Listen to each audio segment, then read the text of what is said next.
আজ উল্টো রথ।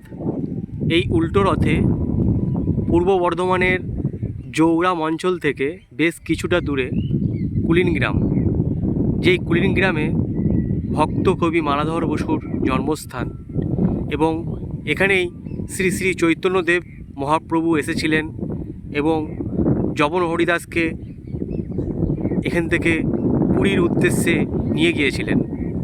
সেই মহান একটি তীর্থস্থান, যাকে আর একটা কথা বলা হয়, যেখানে যে জায়গাটির নাম, এই জায়গাটিকে বলা হয় গুপ্ত বৃন্দাবন। ভগবান শ্রীকৃষ্ণ বৃন্দাবনের বুকে যে সমস্ত লীলাগুলো করেছেন, সেই সমস্ত লীলা এই কুলিনগ্রামের বুকে করেছেন। তাই এই কুলিনগ্রামকে বলা হয় গুপ্ত বৃন্দাবন।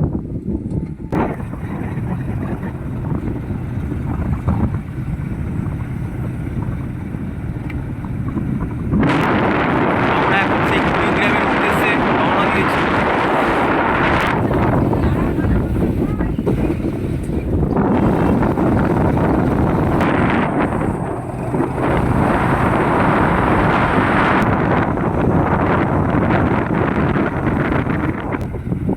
আমরা এখন কুলিনগ্রামে চলে এসেছি। আপনাদেরকে ভক্তকবি মালাধর বসুর স্মৃতিস্তম্ভ দেখাবো, সঙ্গে থাকুন, আরও অনেক কিছু অপেক্ষা করছে। এই হচ্ছে ভক্তকবি মালাধর বসুর স্মৃতিস্তম্ভ, তাই তো?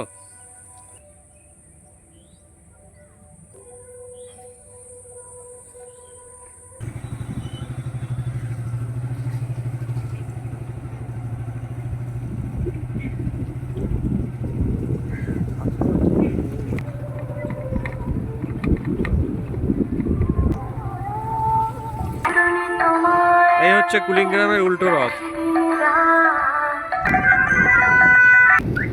এই হচ্ছে কুলিনগ্রামের গোপাল মন্দির।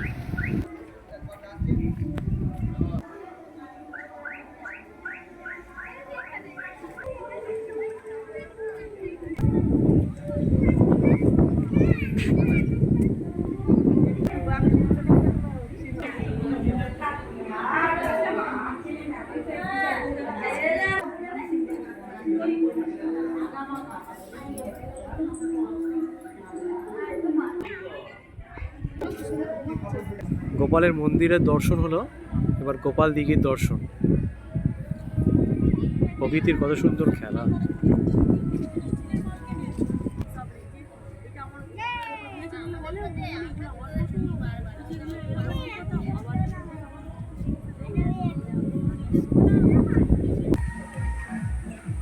এত সময় গোপাল দিঘির দর্শন হলো, গোপাল মন্দিরের দর্শন হলো, এবার বাবা গোপেশ্বরের দর্শন। এই হচ্ছে বাবা গোপেশ্বরের মন্দির। আসুন আমরা বাবা গোপেশ্বরের দর্শন করি।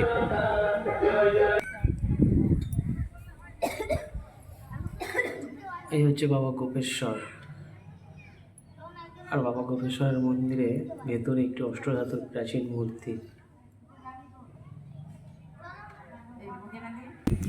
এই কুলিনগ্রামে অনেক প্রাচীন দেব দেবীর মূর্তি, মন্দির, অনেক দেবত্ব জায়গা রয়েছে, যেগুলোকে আপনাদেরকে দর্শন করালাম। এবং আগামী সময় যে দর্শনগুলো করাবো, আরও অনেক কিছু রয়েছে। রথযাত্রা, এখনও রয়েছে হরিদাসের আখড়া, মন্দিরে একটি নন্দী মহারাজ রয়েছে, কথিত আছে এই নন্দী মহারাজটি নাকি জ্যান্ত।